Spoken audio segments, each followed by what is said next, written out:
Ladies and gentlemen, good evening. Tonight we are going to talk about the problem that we all have, that when we have a lot of Spring Boot projects, then they're getting old very fast, and we have to maintain all of these dependencies, and we have to upgrade. We have to spend some energy and some time on updating all of these old projects.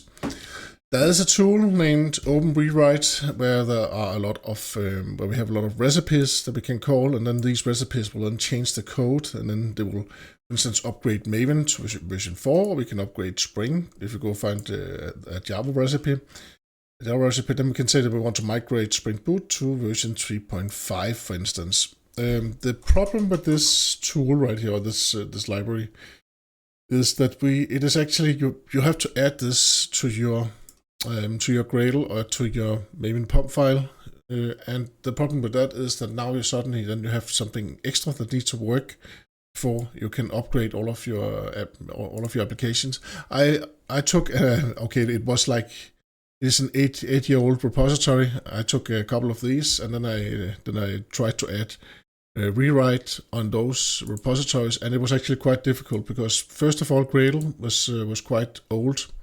So the version of Gradle had to be updated first, and then after, so that was the first step, and I could not make rewrite work with the latest version, so I had to find an older, outdated version to start up with.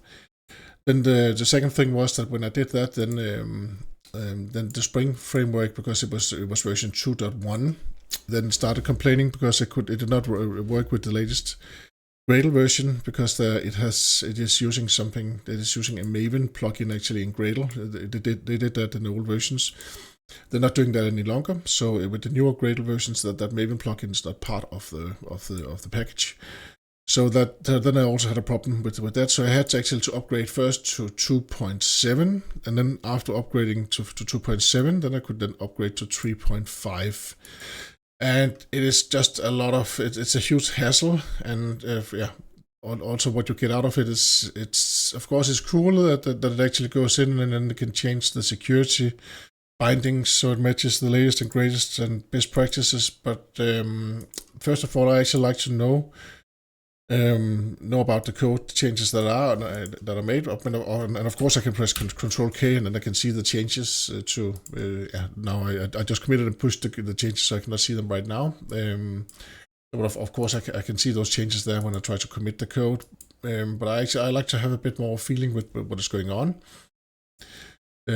So what I would recommend you to do instead is actually to just scratch your pub file or your Gradle file. Of course, you keep it somewhere safe, and then you will go to Spring's initializer instead. So you go to startspring.io, and here you will then choose the dependencies that you need. For instance, here I've chosen Lombok and Spring JPA, and of course you can use the old pub file or the old Gradle file as a recipe for what you need to make your project work. And if you need some MongoDB or some Redis database, some client tools there, then you just pick all of those dependencies from the dependencies list, and then when you're done, you just press Explore. Here you can choose the Spring Boot version 4.4, or maybe you want the 3.5, then just choose that, and then you press Explore. Then you get a fresh pub file that actually works, and at the same time, then you actually get your pub file cleaned up, because maybe during the years, if you're a bit busy, maybe you added some libraries that are no longer needed. So then you get these libraries cleaned out. So that is definitely the approach that I would use. Another approach is to use Claude code, or you can also use Codex. So you can use an AI to actually to do the same things, and then you can actually follow what the AI is doing step by step. You can also follow these recipes. It's not that I have anything against these recipes. It's just that if you have really old projects, then I would not recommend them. But if you want to migrate, for instance, from 3.0 up to 3.5, then they work. It works fine. This OpenRewrite right here, and I will just show you how to set it up. It's actually quite easy. Inside each recipe, then you get you get how to set it up in there. So first of all, you can search for your recipes if you want to. If you want to search for Spring or something like that, you just search for that, migrate Spring, and then you can find those recipes there. You can also go look them up one by one in the list right here. So here you have the recipe catalog. So if you go find the recipe catalog, then you can also do that. It also works for Docker files and a lot of other weird stuff. So I would actually say for anything else than something that uses your pump file or Gradle file, then it would actually be even better, because then you would not have those conflicts that I experienced right there. But actually, I just feel like I have to struggle with both rewrite and also Spring and also Gradle and also the Java versions at the same time. So it did not help me, at least with my old projects, with my 8-year-old projects. Yeah. But if you want to upgrade Spring and you want to find a recipe there, then just go to Spring and you say Spring Boot 3.x, and then you can find a recipe named Spring Migrate to Spring 5. Some of the recipes, they actually have some recipes without a version number on them, and then they would actually just migrate your Spring version to the latest and greatest. And of course, that is useful if you remember to call this once in a while. But of course, when you call this, you do not want your CI system to do that. You want to do that yourself, and you want to see what kind of changes are being committed, between each version, because it could break your code, of course. Yeah. But here we have the usage. If you're using a maven.pub file, then you will add some new plugins. So you have two plugins right here: the rewrite plugin, and here we have rewrite maven plugin, and here we have the rewrite Spring plugin that we also have to add. No, that's actually dependency right here. So it's actually just the rewrite maven plugin right here, and then we say which recipe that we want to add, and then that's actually how easy it is. And of course, we can have as many recipes as we want. There is another problem here, that is that some of the versions that you need to use you can also get in a situation where they conflict, but that's actually very rare. So if you're using the latest and greatest rewrite maven plugin, so let's say that you have like 3 recipes that you want to run. Maybe you want to run a Docker, migrate Docker recipe, and you also want to run a upgrade Maven, a migrate Maven recipe, and also a Spring Boot recipe. Then all of these recipes, they will probably have different versions of the rewrite Maven plugin. Then you would just take the newest one, and in most cases that would actually work. Export data tables, that will give you some debug information. It will actually output what it actually did and what happened right there. Yeah. And if you want to use Gradle, then you just go here. Again, you just add a plugin. The plugin here you can just use. Here you can use the latest release. Then this will bump automatically whenever a new version of rewrite appears. Of course, here you have to have the latest version of Gradle. If you have an old version, like version 8, or as I had version 5, then that will fail. So you need to have version and Gradle 9 or later. And here we have the recipes right here. And again, we are setting export data tables to true, so we get some output of what is going on. And that's actually it. But I don't like to shoot at libraries and frameworks. But what I don't like about this is that then now again we have some extra stuff that we have to maintain. Now we also have rewrite to maintain, and we have to look through the code anyway. And we also have the AIs, and we also have our own brains. So I would definitely prefer. Of course, it all depends on how complex your project is. If it's a very complex project, maybe it will make more sense. The projects that I have, they usually have like 2, 3, 4 purposes, or 3 or 4 weird dependencies like Redis or JP or something like that, or maybe Lombok also, and also the Spring Web framework. So I can actually quite well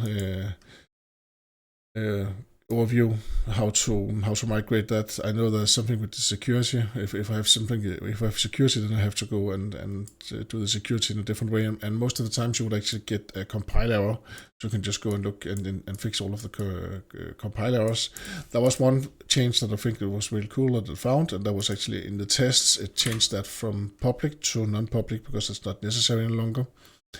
The same thing, it also changes if you have some bean declaration somewhere where you have public scope on your bean declarations, then it will change that to default declarations, the default scope.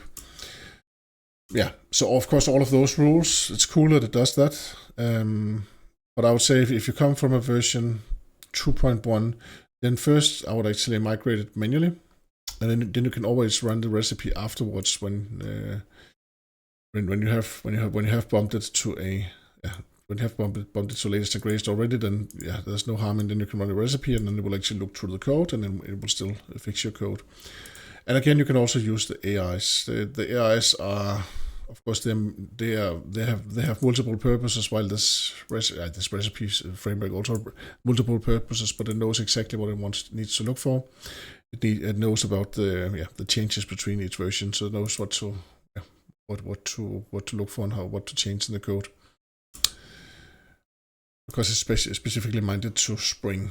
So yeah, the short story is that I also have this is my Maven example right here. That's a Maven example. Let us see if I can find the recipe down here. So here we have the plugin, and if I want to run it, okay, let us see how to run it actually. So we're adding this under in the build plugins section right here. Here we're adding a plugin named Rewrite, and the way that we actually run it is with we can just run Rewrite right here. We can also run Rewrite. It has something called Discover. Then you can discover which recipes which recipes that are available. You can also run dry run. Then it doesn't do anything. It will tell you what it thinks it will do.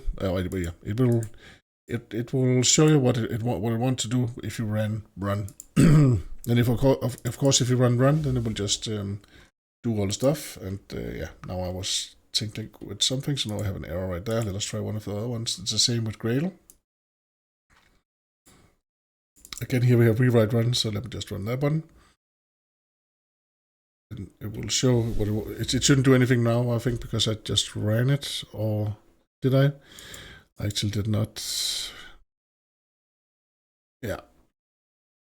Again, right here we can see deprecated Gradle feature was used in this build. Make it compatible with Gradle 9.0. So you have to fiddle with it and tinker with it yourself manually anyway. So that is why I don't see it that useful. But of course, if you want to go from a minor version to another minor version, then it would make sense, I guess. I'm not that impressed yet, but maybe one day I will be. So let's see right here, rewrite run, and now it just ran without any problems. I think right here that's a third project I had.